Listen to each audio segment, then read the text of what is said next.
Bonjour tout le monde, bonjour et bienvenue aujourd'hui pour la vidéo du jour 22 de koh Tuamotu, l'île des fugitifs. L'île des fugitifs que nous n'avons toujours pas vu, alors je sais même pas si quelqu'un l'a déjà vu en fait. On l'apprendra certainement à la réunification. Du coup, aujourd'hui on parle un peu de tout ce qui s'est passé durant le jour 22, ça fait depuis longtemps qu'on n'a pas juste parlé d'une journée il me semble. Euh, et là, pour le coup, on a vraiment beaucoup de choses à dire. Il suffit de voir le sommaire pour comprendre que ça a été un jour assez décisif aujourd'hui. Enfin, hier, du coup. Et du coup, on va pouvoir en parler de chaque vidéo, point par... Enfin, chaque vidéo, lol. De chaque point de sommaire petit à petit. Je viens de regarder rapidement. Ouais, ça fait depuis le jour 7 qu'on n'a pas fait un jour en solo. Donc, c'est qu'il y a beaucoup de choses à dire.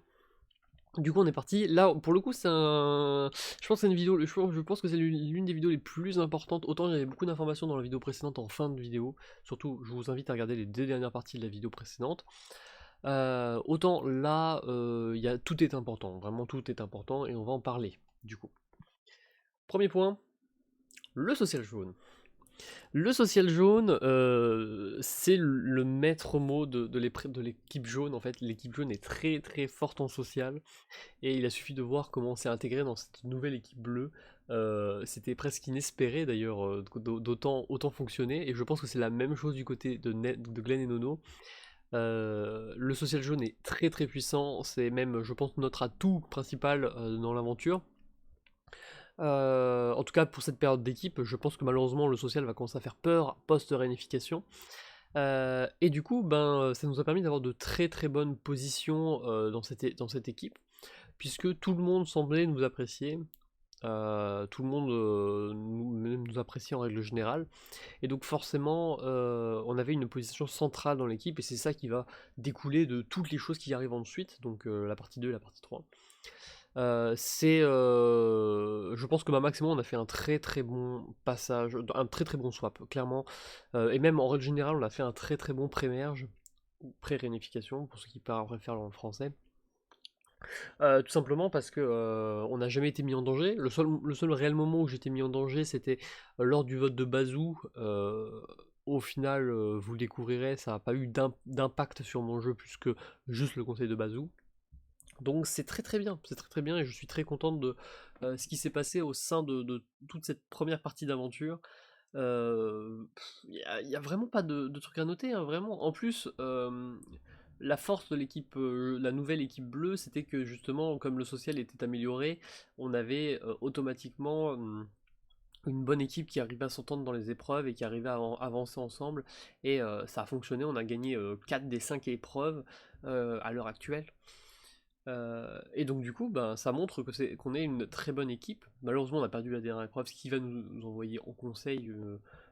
C'est un peu triste de finir sur un conseil, mais il reste que sur le papier, on s'en est extrêmement bien sorti. Même au-delà de ça, je pense qu'on s'en est sorti largement mieux que toutes les autres équipes en termes de social. Alors vous allez me dire, oui, mais la nouvelle équipe rouge, elle a pas perdu d'immunité.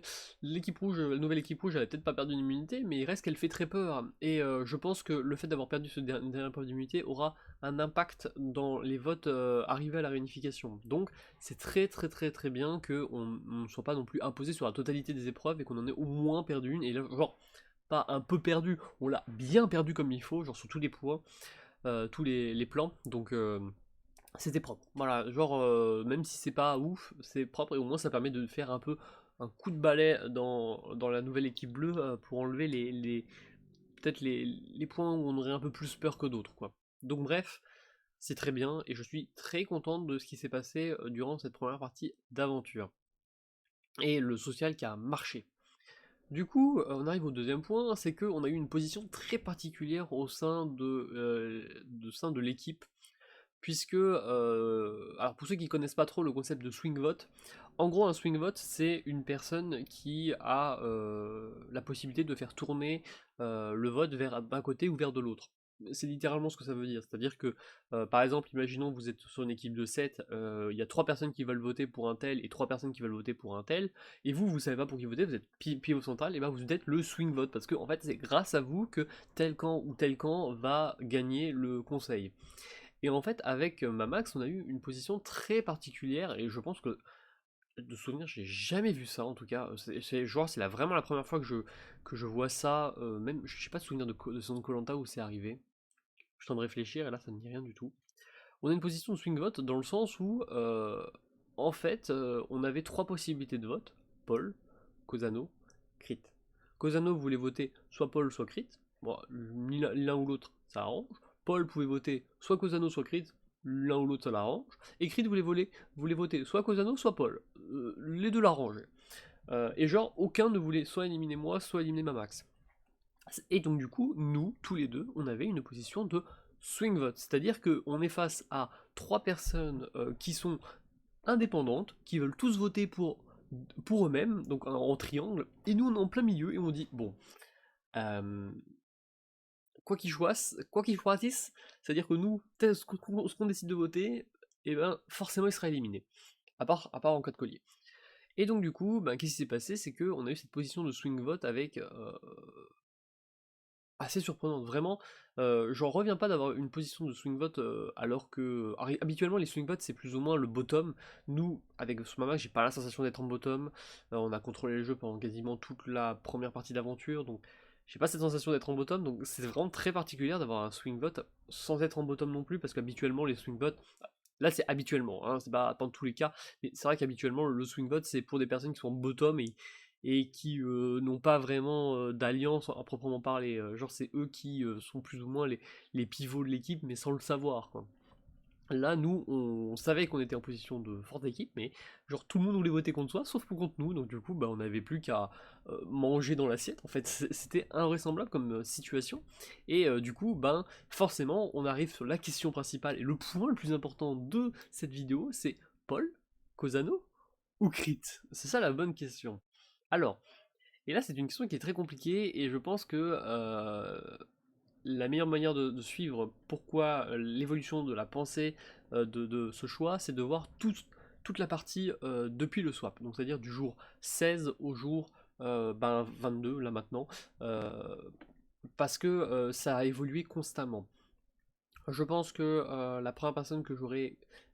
dans les trois personnes qu'il y a eu, moi j'ai eu une personne sûre, c'est Cosano. Cosano, je pense que c'est la personne qui était sûre qui était en bottom, parce que c'est étrange la manière de me composer l'équipe, j'en avais déjà parlé lors de la vidéo de la partie 16 à 21, même avant. Non, la partie. Non, ça fait pas depuis le jour 16 qu'on est en équipe bleue. Ça fait depuis le jour 12. De 12 à 22. Et du coup, j'en avais parlé d'ores et déjà dans la vidéo du jour 12 à 15, que Cosano avait une partie.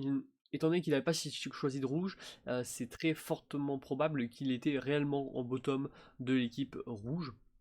Et donc, du coup, ça fait partie d'un des points centraux de confiance. C'est-à-dire que pourquoi éliminer Cosano quand tu peux quand tu peux être sûr qu'il est de confiance en fait.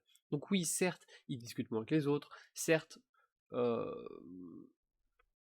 même pas, ouais, même pas. C'est-à-dire que moi j'ai pris le temps de discuter avec et on a fait des conversations de plus d'1 heure. Donc je pourrais même pas dire qu'il discute moins que les autres, c'est juste qu'il faut s'avancer vers lui, quoi. C'est pas lui qui avance vers les autres. Donc vraiment ça a été pour moi la bonne découverte Cosano, c'est une personne avec qui j'ai envie d'avancer dans l'aventure.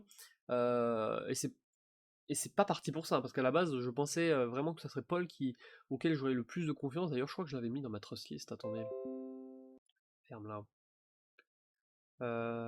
Ça, c'était ma trust list de la dernière fois. Euh, Ah non, j'avais déjà mis Cosano en tête. Bon, bah, j'ai rien dit du coup. J'avais déjà Cosano en tête de ma trust list. Je ne savais point. Bon, en tout cas, ce qu'il faut noter, c'est que Cosano, j'avais confiance en lui dans le sens où c'était d'ores et déjà un swing vote, enfin pas un swing vote, voilà, je suis en train de me perdre. C'est déjà une personne de confiance parce que il était en bottom d'équipe rouge et il avait fondé cette équipe. D'ailleurs, il a fondé une très bonne équipe, hein. Je vais pas en parler, mais c'est vrai qu'il a fondé une très très bonne équipe dans le sens où genre, et le choix de Paul a été, je pense, très décisif sur ce conseil en particulier, parce que si ça avait été Logan, je pense que Logan aurait suivi Crit et on se serait retrouvé vraiment face à un 2 jaune contre 2 bleus et Cosano en swing vote. Ça aurait été plus classique. Euh, mais ça n'a pas été le cas. Du coup, voilà, Cosano, c'était pas un vote, c'était clairement pas un vote, c'était pas un choix pour moi. Et même si Crit proposait de voter Cosano, dans tous les cas, au dernier moment, j'aurais dit, si j'avais suivi Crit, j'aurais dit non, on vote Paul. Parce que je fais moins confiance à Paul qu'à Cosano. mais c'est si j'avais suivi Crit. Donc du coup, il y a eu le vote, la possibilité de voter Paul. Paul qui, sur le papier, s'affiche en bottom de l'équipe bleue, ou semi-bottom, c'est pas vraiment clair, il y a des personnes qui disent pas, des qui disent ça, voilà. C'est assez particulier, mais il faut savoir que il y a eu quand même pas mal de discussions avec lui, et on a appris de sa bouche que... Non, on n'a pas pris de sa bouche, parce que c'est d'autres choses qui ont fait que... On va déjà parler de Crit avant. Parce que ça implique des choses qui ont rapport avec des Paul, du coup. C'est un peu compliqué cette partie-là. Du coup, Crit, je ne lui faisais absolument pas confiance depuis le début d'aventure, tout simplement pour une seule et unique raison, c'est que au tout début de la partie d'après le swap, on a eu un vocal, et un vocal et Crit est parti, et du coup je me retrouvais avec moi, Mamax, Paul, et Paul nous dit qu'il était un peu hors des conversations, du moins il avait cette sensation parce que il pensait être en alliance avec plus ou moins Ethanol et tout, mais Ethanol ne lui avait pas donné toutes les informations, et donc du coup il avait cette sensation d'être un peu hors alliance, et du coup il nous a dit que certainement l'alliance bleue serait une alliance Crit, Ethanol, enfin Ethanol, Crit, puisque c'est plutôt Ethanol qui est chef d'alliance, Ethanol, Crit, Europe, Chiron. Voilà, ça ferait plus ou moins une grosse alliance bleue, et du coup lui il savait pas trop s'il était dedans. Et du coup, à partir de ce moment-là, on s'est posé la question si Crit était réellement, comme il le disait, parce que Crit se positionnait comme pas vraiment dans l'alliance éthanol. Et du coup, la question que se posait, c'était est-ce qu'il mentait? Est-ce qu'il mentait par rapport à cette situation pour s'assurer une place dans l'équipe et en cas de conseil, peut-être se sauver? Ou est-ce qu'il disait réellement la vérité? Et à ce moment-là, c'est-à-dire que Paul avait faux. Mais ça, on ne le savait pas. Ça, on ne le savait pas, et donc du coup, il y a eu un doute, et forcément, de base, dès le début du swap, j'avais d'ores et déjà un doute sur Crit, parce que je ne savais pas s'il était euh, sérieux dans sa manière de penser, ou si c'était pas du tout le cas, en fait. Et ça a suivi pendant quasiment toute la partie. Et du coup,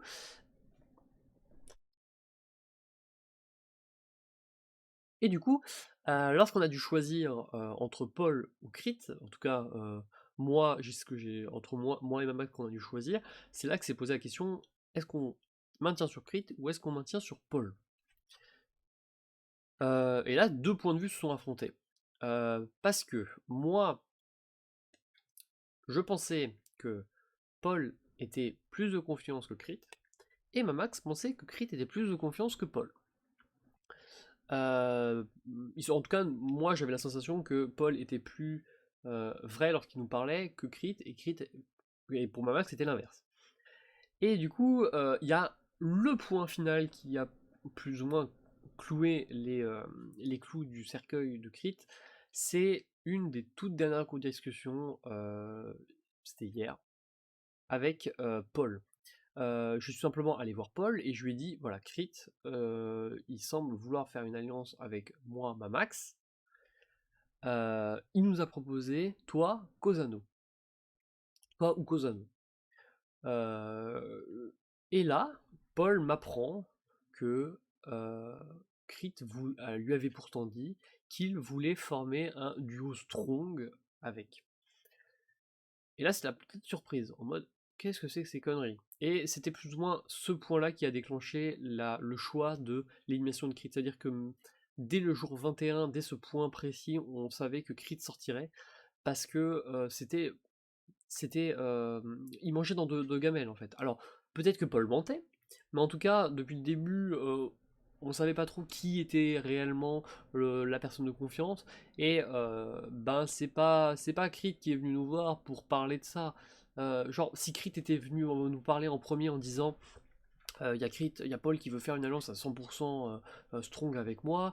Est-ce qu'il vous a parlé ou autre? Bah, clairement, on aurait turn sur Paul. Mais étant donné que c'est Paul qui nous a donné la première information, ben c'est lui qu'on a cru en premier. Et du coup, Crit s'est mangé un conseil dans la face. Et c'est pour ça qu'on a tourné sur Crit. En tout cas, moi que j'ai tourné sur Crit. C'est peut-être pas forcément le choix des autres, mais c'était une longue discussion pour dire que j'ai choisi Crit. Voilà. Et du coup, on arrive au conseil. Alors, conseil, un conseil qui était particulier parce que il n'y a pas eu grand chose d'intéressant à noter dans ce conseil. pour le coup, les questions n'étaient pas pertinentes. Ça nous a parlé du fait que l'équipe a gagné, qu'on a perdu, est-ce que c'était grave, etc. Moi, vraiment, les questions n'étaient pas importantes, c'est ça qu'il faut noter. Et du coup, j'ai voté pour. Ok. Lange, contre qui souhaites-tu voter et pour quelle raison? Alors, j'ai décidé de voter contre Schritt.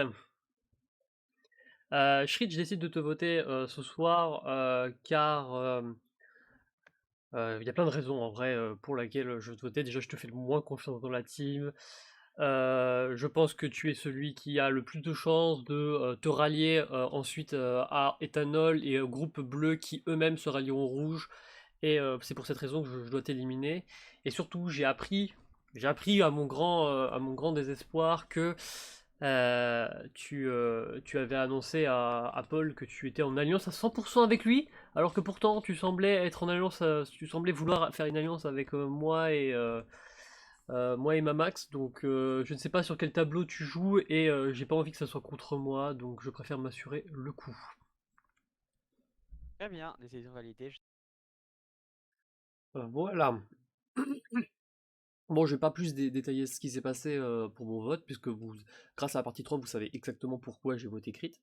Par contre, il y a un truc qu'il faut noter lors de ce conseil, c'est que le vote noir. On a eu un vote noir durant ce conseil, le vote noir de Bazou, puisqu'il finalement, il n'a pas voté pour moi, Bazou. Alors, c'est la grande surprise me concernant, il a voté pour Mamax. Alors c'est un peu la surprise parce que je m'attendais vraiment que le vote noir soit sur moi, et c'est pour ça que je psychotais un peu par rapport à l'utilisation d'un collier, parce que si un collier venait d'être utilisé, ça serait le vote noir face au vote de crit. Euh, et au final, ça n'a pas eu lieu puisque le vote noir ce n'est pas moi, c'est ma max. Donc j'étais hors danger complet, mais je ne le savais pas. Et tant que le vote noir n'était pas sorti, je ne le savais pas. Donc dès que j'ai vu ma max, j'étais en mode sauvé, complètement sauvé. Car oui, on avait peur d'un collier, et c'est pour cette raison que nous avons décidé de faire un blindside. Alors, blindside vers qui voilà, c'était pour pas spoil la troisième partie. Mais on a en effet décidé de faire un blindside.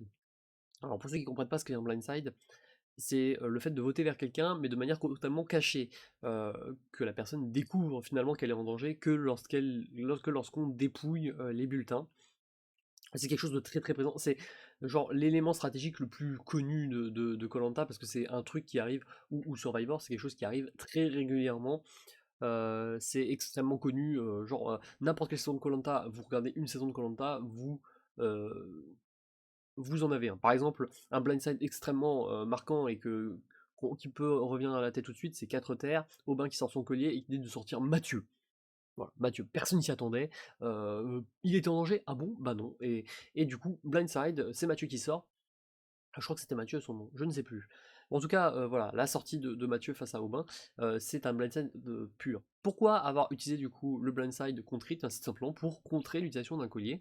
Et surtout, bah, c'était juste ça en fait. Il n'y a pas d'autre raison, c'est juste qu'on voulait contrer un collier. Et du coup, je vais un peu rebondir sur certains propos tenus par Crit, parce que Crit, suite à son élimination, a énormément dialogué sur pourquoi c'était un mauvais choix de le faire, pourquoi on aurait dû lui en parler. Ben tout simplement parce que ce n'était pas une bonne idée en fait. Et en fait, ça me surprend presque même que Crit nous fasse ces remarques-là à son élimination, parce que non, Crit, lorsque tu sais que quelqu'un est en danger et que tu veux l'éliminer, tu ne vas pas le voir et tu dis bon ben Paul il aimerait te voter, il paraît que tu étais en stratégie, vas-y dis-nous. Et parce que la force de ce vote, la force du vote crit, c'est que justement tu ne t'y attendais pas, crit. Et on va pas se le cacher, l'écolier c'est extrêmement ravageur, et dans mon cas je pensais que le vote noir était contre moi, donc c'était triplement pire. Donc avoir un blindside sur toi, crit, c'était ce qu'il y avait de mieux. Voilà, et donc c'est pour ça que nous avons décidé de blindside crit. Je pense que c'est le vrai premier blindside de la saison. Je ne sais pas si on a eu d'autres dans l'équipe rouge, mais en tout cas, pour moi, dans les conseils de l'équipe jaune, il n'y en avait pas.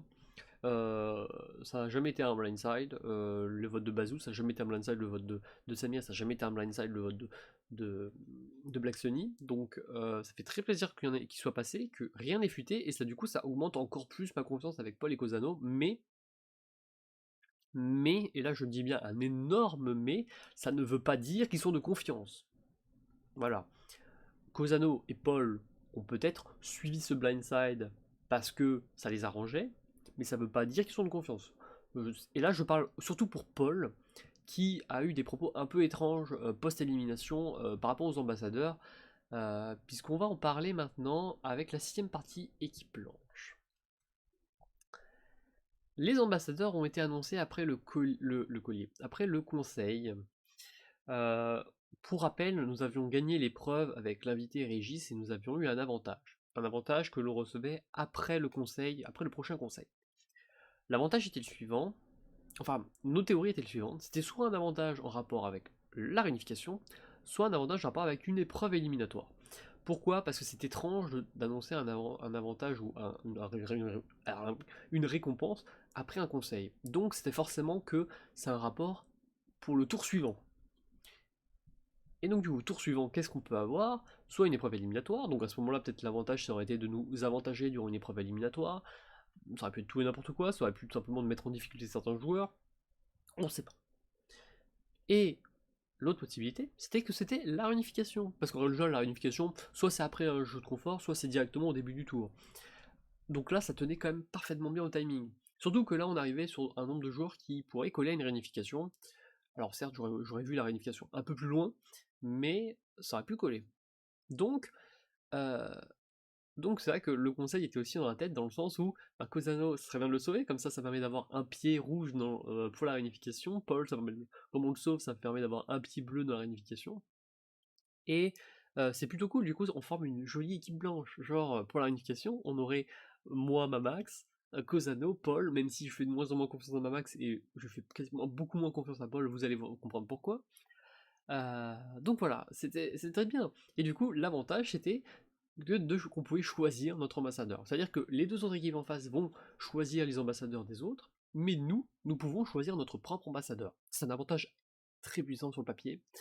Pas le plus puissant, mais ça reste puissant, parce que on n'est pas pris de court par certains choix. Du coup, plusieurs personnes nous ont proposé, moi, Cosano, Paul, Mamax ne voulait pas. Paul a parlé de trucs. Alors en fait, la stratégie qu'on a, c'est que ça serait bien que pour les ambassadeurs, ça soit Ethanol qui sorte, soit un rouge de la nouvelle équipe rouge. Parce que les rouges de l'équipe rouge sont très soudés, ils ont avancé en groupe de 5 dans la première partie, et ils sont restés en groupe de 3 dans la deuxième partie, et ils n'ont pas été mis en difficulté. Du coup, ça fait depuis littéralement le jour 22 qu'ils sont en groupe. Ils doivent se sentir extrêmement confiants, extrêmement sûrs d'eux, il faut casser ce groupe. On est obligé de casser ce groupe. C'est pour ça que pour moi, les rouges doivent être sortis en priorité, que ça soit Léo, Tom ou Dream. Alors j'avais dit dans une précédente vidéo de ma tier list que Tom, j'aimerais bien le garder, mais clairement, s'il sort, moi ça m'arrange. Donc, éliminez qui vous voulez tant que c'est un rouge. Si on ne peut pas éliminer un rouge, il faut que ce soit Ethanol qui sorte, car il est le point pivot entre la stratégie de l'alliance entre l'équipe rouge et l'équipe bleue. Et du coup, faire sortir Ethanol, ça ferait sortir un gros stratège, et surtout ça casserait une bonne fois pour toutes cette espèce d'alliance qu'il y a entre les deux équipes. Donc c'est tout bénef. Et soudainement, on a Paul qui nous annonce dans le channel écrit, le channel camp, que ce serait bien de tourner sur un jaune.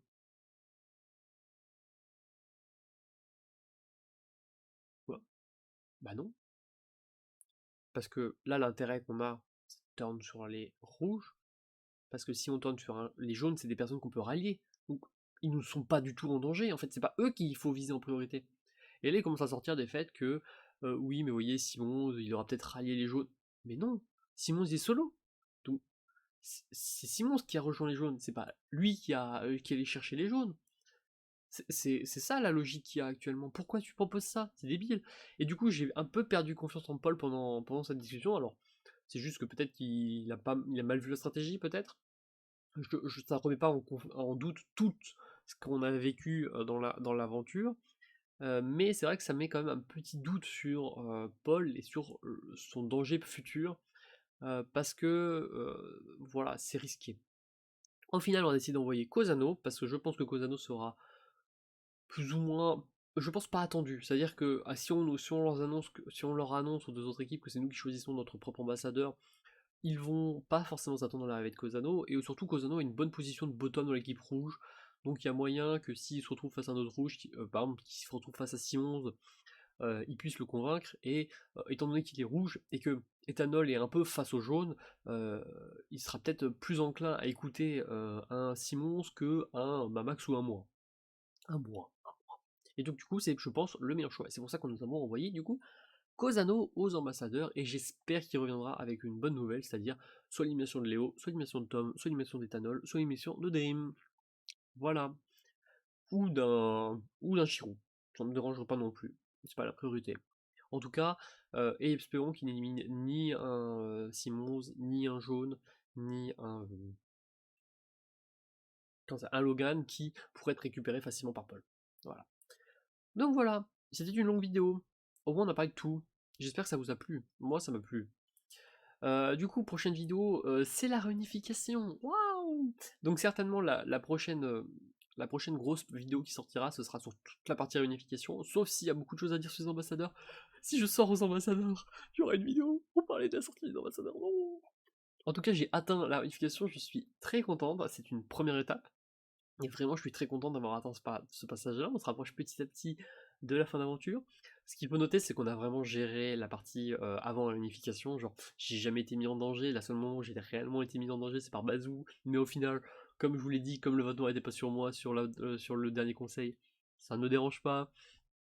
En vrai, Mamax a de la chance. Parce que ce vote noir, on l'aurait pas du tout attendu. Je pense que dans tous les cas, on pensait que c'était moi. Et s'ils avaient visé Mamax, c'est Mamax qui sortait, hein. Vraiment, si on n'était pas allé au conseil, Mamax il était en danger avec ce vote noir, et on l'attendait pas du tout. Il y aurait même eu En vrai, il y aurait plein de possibilités avec ce vote noir, c'est-à-dire que si on avait atteint la réunification, il y aurait eu moyen que les gens tournent sur moi en croyant que j'ai un vote noir, en pensant qu'ils ont une voix d'avance, et au final, non, et paf, la stratégie tombe en place, tombe sur place, et ça foire. En tout cas, c'était un très bon jour avec pas mal de choses à raconter. J'espère que ça vous a plu. On arrive en réunification, j'espère que vous me suivrez toujours autant, j'espère que les vidéos vous plaisent toujours autant. N'hésitez pas à faire des retours auprès des orgas si vous avez des choses à dire à propos des vidéos. Comme ça, ils me passeront le message, et comme ça, je pourrais peut-être améliorer. N'hésitez pas aussi à poser des questions. En tout cas, ça faisait plaisir de vous parler, et on se retrouve après la réunification pour une nouvelle vidéo. C'est l'enjeu tout simplement. Waouh, waouh, la réunification live. Ah.